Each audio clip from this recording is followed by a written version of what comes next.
Alright, here we go. Once again with the same king team and the same challenging team, this time on Canopy, and this time once again on a messed up ass mini-map.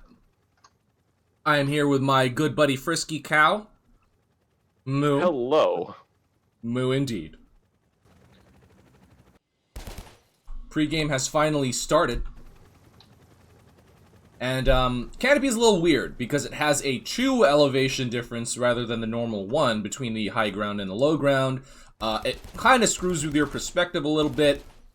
I think the distance from your mech to the camera on the high ground feels a lot more like older AirMech. And yeah. The whole map itself just feels a little bit zoomed out. Right, or zoomed in, depending on what part you're looking at. So, I mean, kind of part of the interesting thing about this map that I kind of decided was part of the design, because it just happened to be that way, was that it kind of feels disorienting with you know, how far out and then zoomed in you get, and you just keep going back and forth and back and forth. I kind of wanted to challenge the players with vertigo. Okay, so the top outpost is a middle. That's definitely going to be a preferred location because you've got the bottom middle outpost looks like a suicidal proposition to take long distance fire from all directions. So I would expect both teams to rapidly take both of these close outposts. Those are basically a given. Weird to see them in these little low ground divots. The socket placement is kind of interesting.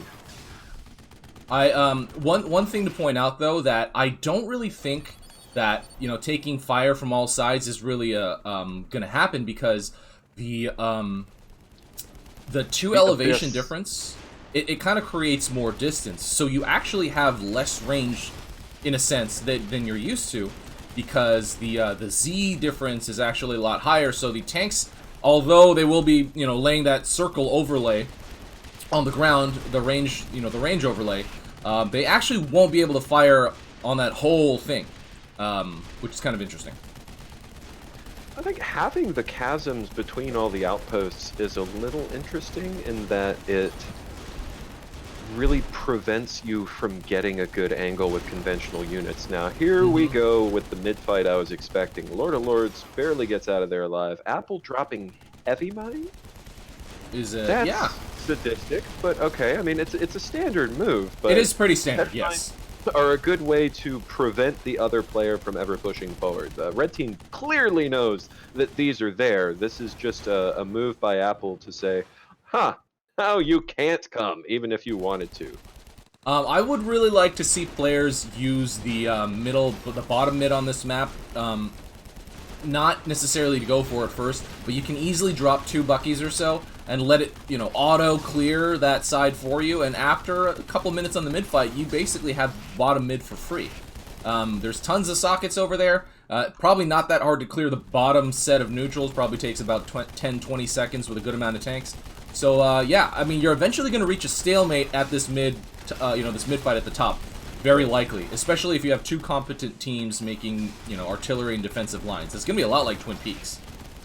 It's a weird logic, though, because the only clear, direct path to fort is that top, and you really have to stop and evaluate the strength of the neutrals on the bottom to really think about whether or not it's worth it. But I agree that if you had a good tank push that you could divert to the bottom, that's the clear way to go. You got a straight path to fort, and top is nowhere close to try to defend. Yeah, and it's easy to transition to the high ground bridges, actually. So, you know, all you have to do really is send any set, like, there's a lot of paths if you're willing to ferry a little bit. So that's kind of one of my goals, was to give you options and give you options to switch. I kind of like this map. It's a little bit, it gives me a lot of Twin Peak vibes, but it's like you pulled the paths a lot further apart so that it actually matters a little bit more how much stuff you allocate to top or bottom. Actually matters is all I was really going for, to be honest. Yeah, this is reaching quite a stalemate at the top mid. Each team is going to hit upkeep cap pretty soon. Actually, the blue team really close to it, I'm guessing, in part due to that heavy mine spam. Oh god, the Tesla tower right on the face of the post. Ugh. Ugh. Blech. Why?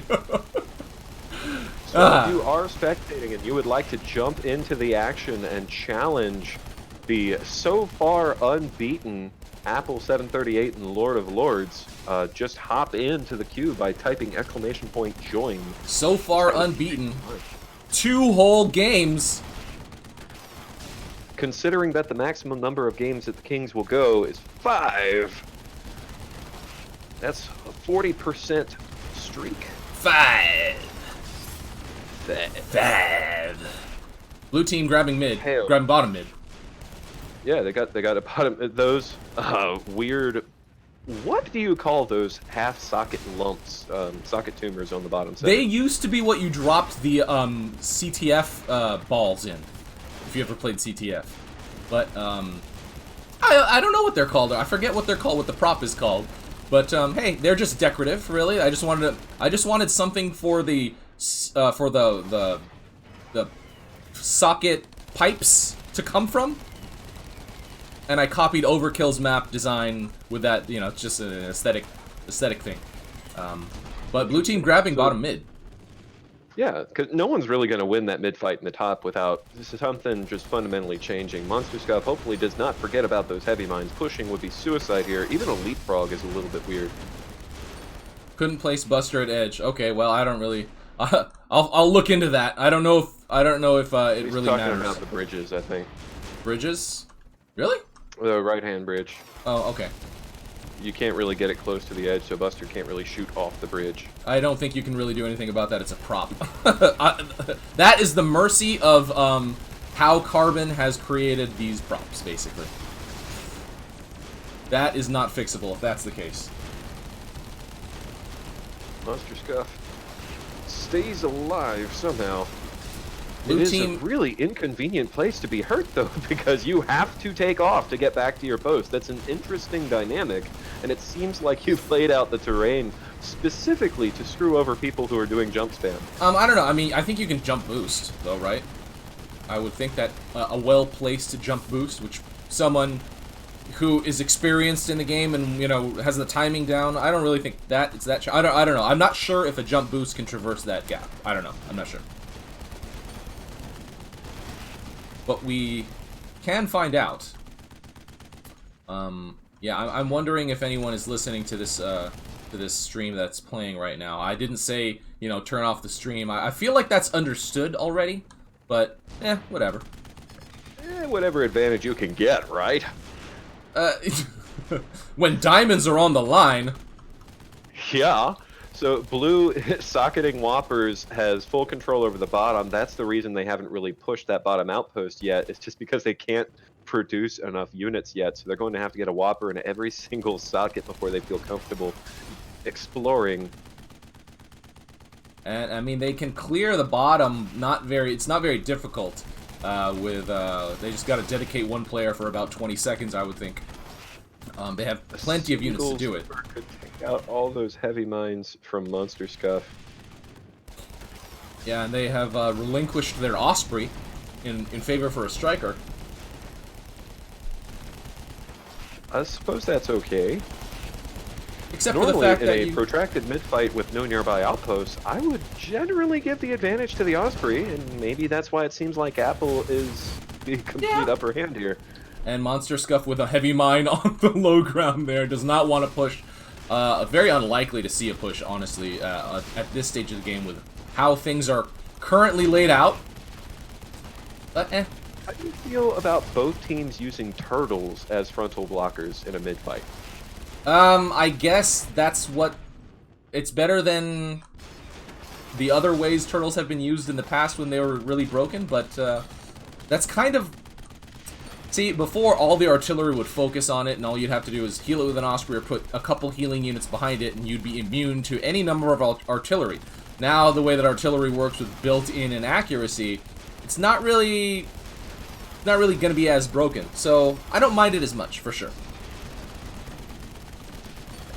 I still think it's an underutilized unit because they're tanking a lot of hits and they heal very quickly. I think turtles have a relatively low hit point pool, but just extremely high armor. I think they were buffed recently because their hit point pool was, I think, still less than,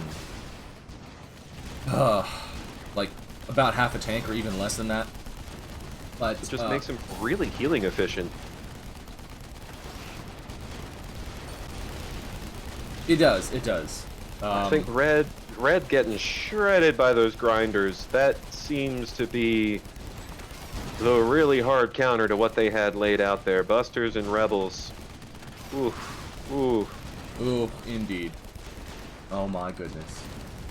That was cool though. It's cool to see a push where none of the other units participate except the 3 that you dropped. And I mean, yeah. whatever works, I guess. I don't. Okay, so I guess I haven't really tested this enough, but I am not sure about artillery's capability to fire from the low. Oh, okay, they can. They can fire from the low to the high ground. Hilarious. And it's quite an arc. Quite an arc indeed. Red team getting pushed back very far, all the way to the edge here, and blue team looks very This is gonna get real ugly real soon. 2 tanks dropped in the bottom right, neutralize red's forward outpost. They may or may not. Okay, MonsterScuff notices. So red's starting to scramble. Apple probably just going straight for the fort here. I would think so, but I would not be surprised if they use these to position on the bridge and then transition down. Maybe start leapfrogging from a certain position. It's just the fastest way to take all of your units and bring them to... Okay, there you go. They did hold. To take them and bring them... I would be really nervous attacking through the bridge. It telegraphs so clearly, and 5 heavy mines and your army disappears. Well, with the group of tanks, yeah. But, you know, it's weird to never see anyone make a small clump of light units, something like that. And, yeah, it's just kind of strange.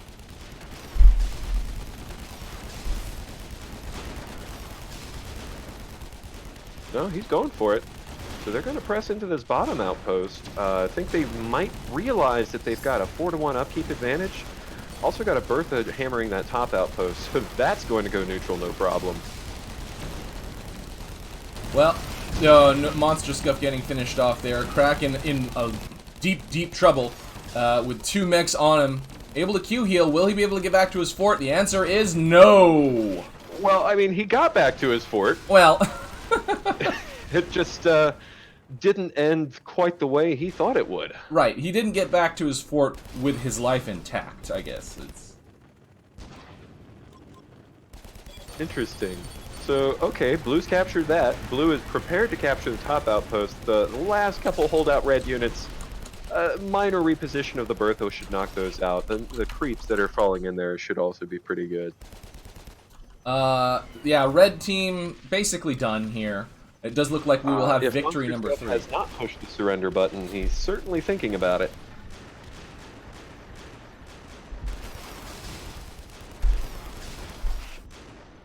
Those are scary taunts. Indeed. It's like cracking his knuckles or something. Kraken his knuckles. I feel like Kraken needs to play Paladin now. Does that? It was a joke. I got it. It's a play on words. I can be a little bit more vocal with my appreciation of your humor. That's great. That's good. Yeah. Okay, listen. You don't need to be facetious about it. Okay, you just all you gotta do is go. Haha. That's that's all I ask for. That's all I ask for at this point. Nice. Blue team win number 3 over challenging team Kraken and MonsterScuff. I think we actually have a different team lined up currently, so we will let's get excited for that. Hype, hype, hype.